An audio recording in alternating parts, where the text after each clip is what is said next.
Hello viewers. TNPSC Tamil Nadu அரசு பணியாளர் தேர்வாணையம் நடத்தியிருக்கக்கூடிய குரூப் 4 எக்ஸாமோட ரிசல்ட் எப்போ வரும் அண்ட் அந்த கட் ஆஃப் அப்படிங்கிறது விஓஓக்கு, டைப்பிஸ்ட்டுக்கு, ஜூனியர் அசிஸ்டண்ட்டுக்கு, ஸ்டெனோ டைப்பிஸ்ட்டுக்கு, ஃபாரஸ்ட் கார்டு இவங்களுக்கெல்லாம் எவ்வளோ கட் ஆஃப் வரும் அப்படிங்கிறத பார்த்திங்கன்னா கிட்டத்தட்ட 11 லட்சத்திற்கும் மேற்பட்டோர் வெயிட் பண்ணிட்டு இருக்காங்க. ஸோ எக்ஸாம் முடிஞ்சு பார்த்திங்கன்னா 3 மாதத்துக்கும் மேலே ஆச்சு. அண்ட் எக்ஸ்பெக்டட் ரிசல்ட் பார்த்திங்கன்னா செப்டம்பர் அப்படின்னு சொல்லிட்டு தான் கொடுத்துருந்தாங்க. பட் அந்த செப்டம்பர் அப்படிங்கிறதே தாண்டிடுச்சு. இப்போ நம்ம அக்டோபருக்கு பார்த்திங்கன்னா வந்துட்டோம். ஸோ குரூப் 2 எக்ஸாம் வேறு பார்த்திங்கன்னா முடிஞ்சிருச்சு. ஸோ அந்த குரூப் 4 அண்ட் குரூப் 2 பார்த்திங்கன்னா நிறைய காமனான எக்ஸாமினர்ஸும் இருப்பாங்க.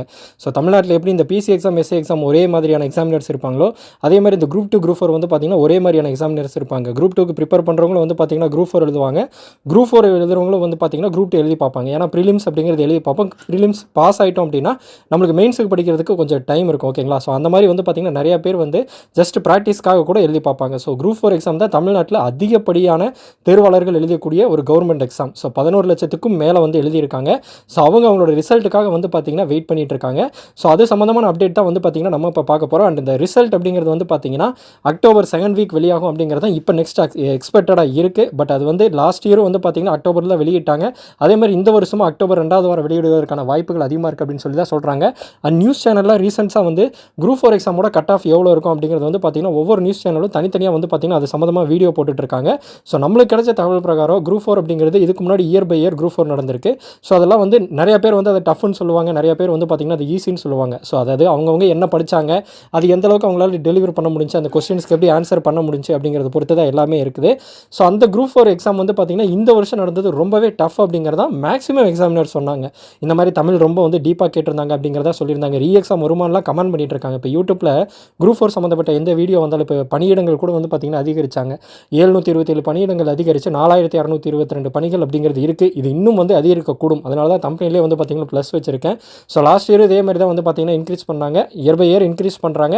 இன்னுமே ரிசல்ட் வெளியிடுறதுக்கு முன்னாடி வரைக்கும் பார்த்திங்கன்னா அந்த எக்ஸ்பெக்டேஷன் அப்படிங்கிறது இருக்குது. இன்னும் பணியிடங்கள் கூடும், ஒரு 6000 வரைக்கும் போச்சுன்னா நல்லா இருக்குங்கிறதா எல்லா எக்ஸாமினரோட ஒரு எக்ஸ்பெக்டடாக இருக்குது. ஸோ அதே மாதிரி தான் நம்மளும் எக்ஸ்பெக்ட் பண்ணுறோம். ஸோ இதில் பார்த்திங்கன்னா கம்யூனிட்டி வைஸ் நம்ம ஆல்ரெடி பார்த்துருக்கோம். ஓப்பன் காம்படிஷன் ஓசிக்கு பார்த்திங்கன்னா 31%, அதேமாதிரி பிசிக்கு பார்த்திங்கன்னா 26.5%, எம்பிசிக்கு எம்பிசிக்கு பார்த்திங்கன்னா 20%, எஸ்சிக்கு 15%, எஸ்சிஏக்கு 3%, எஸ்டிக்கு 1% சொல்லிட்டு மொத்த காமனாக 100% இருக்குது. இது ஒவ்வொரு ஜாப்புக்கும் பார்த்திங்கன்னா பிரியும். விஏஓ பார்த்திங்கன்னா 218 பார்த்தோம். அதேமாதிரி ஜூனியர் அசிஸ்டன்ட் தனியாக இருக்குது, டைப்பிஸ்ட் தனியாக இருக்குது, ஸ்டெனோ டைப்பிஸ்ட் தனியாக இருக்குது, ஃபாரஸ்ட் கார்டு அதெல்லாம் பார்த்திங்கன்னா தனியாக இருக்குது. ஸோ அது மொத்தமாக சேர்ந்ததான் 4622. அவங்கவுங்க கம்யூனிட்டி தகுந்த மாதிரி இந்த வேகன்சி அந்த 100%லேருந்து இப்போ நான் சொன்ன அந்த 31%, 26.5%, 20%, 15%ன்னு அவங்கவுங்க கம்யூனிட்டி தகுந்த மாதிரி பார்த்திங்கன்னா பிரியும். ஸோ அதில் எக்ஸ்பெக்டட் கட் ஆஃப்னு எல்லாரும் மேக்ஸிமம் சொல்கிறது என்னென்னா, ஓசியாக இருக்கீங்க அப்படின்னா 145ஆகவும், பிசி அண்ட் எம்பிசியாக இருக்கீங்கன்னா 140க்கு மேலே இருந்தாலும், அதே மாதிரி எஸ்சிஏக்கு பார்த்திங்கன்னா 135 ப்ளஸ் இருந்தாலும், அதே மாதிரி எஸ்டிக்கு 130க்கு மேலே இருந்தாலே கிடைப்பதற்கான வாய்ப்பு இருக்குது அப்படின்னு சொல்லி தான் சொல்கிறாங்க. ஸோ எப்போவுமே இந்த எக்ஸ்பெக்டட் விட 5 மார்க் பார்த்திங்கன்னா அதிகமாக இருக்கும். நான் இது நீங்கள் லீஸ்ட்டுன்னு கூட வச்சுக்கலாம். ஸோ ஒரு 140க்கு மேலே இருக்கவங்களுக்கு, 145க்கு மேலே இருக்கவங்களுக்கு அப்படின்னால என்ன அர்த்தம்னா ஒரு 150 அப்படிங்கிறது பார்த்திங்கன்னா ஆவரேஜாக வச்சுக்கலாம். ஏன்னா ஒவ்வொரு டைமும் இந்த மாதிரி எக்ஸ்பெக்டட் கொடுக்குறதுலேருந்து ஒரு 5 மார்க் வரைக்கும் பார்த்திங்கன்னா இன்க்ரீஸ் ஆகிறதுக்கு வாய்ப்பு இருக்குது. ஸோ அதே மாதிரி இந்த டைமும் பார்த்தோன்னா 150 அப்படிங்கிறது பார்த்திங்கன்னா அந்த கட் ஆஃப்னு வச்சுக்கிட்டா கூட யாரெல்லாம் 150 கொஸ்டின் கரெக்டாக இது பண்ணியிருக்கீங்களோ அவங்களுக்கெல்லாம் வேலை கிடைப்பதற்கான வாய்ப்பு ரொம்பவே அதிகமாக இருக்குது. ஸோ இன்னுமே பணியிடங்கள் அதிகரிக்கிறனால நம்ம ஆல்ரெடி ஒரு இது பார்த்தோம், டேட்டா பார்த்தோம். 4622 அப்படிங்கிறத எழுதுனவங்களை வச்சு ஸ்பிட் பண்ணாவே கிட்டத்தட்ட 200 பேருக்கு மேலே ஒரு ஜாப், 200 பேரோ 220 பேருக்கு ஒரு ஜாப் அப்படின்னு இருக்குது. ஸோ அது இன்னும் 6000 பணியிடங்கள்லாம் ஆச்சு அப்படின்னா ஒரு 120 பேர் 130 பேரில் ஒருத்தருக்கு பணி அப்படிங்கும்போது அப்போ ஜாப்ஸ் அதிகமாக காம்படிஷன் அப்படிங்கிறது கம்மியாகும். ஸோ இதே குரூப் 4 5 லட்சம் பேர் எழுதியிருக்காங்க அப்படின்னா 40 பேருக்கு ஒருத்தர், 50 பேருக்கு ஒருத்தர்னு கூட பார்த்திங்கன்னா சொல்லலாம் பணியிடங்களை பொறுத்து. பட் இது 11 லட்சம் பேர் எழுதியிருக்கனால கிட்டத்தட்ட ஒரு 200 பேருக்கு ஒருத்தர் அந்த மாதிரி தான் பார்த்திங்கன்னா இந்த விகிதம் அப்படிங்கிறது வரும். ஸோ இது ஒரு பிசி எக்ஸாமினேஷன் மாதிரி, எஸ்எம் எக்ஸாமினேஷன் மாதிரி ரிட்டன் இருக்குது, ரிட்டனுக்கு அடுத்து ஃபிசிக்கல் இருக்குது அப்படின்னா கூட இந்த 10:1, 7:1 அப்படிங்கிற விகிதத்தில் எடுப்பாங்க.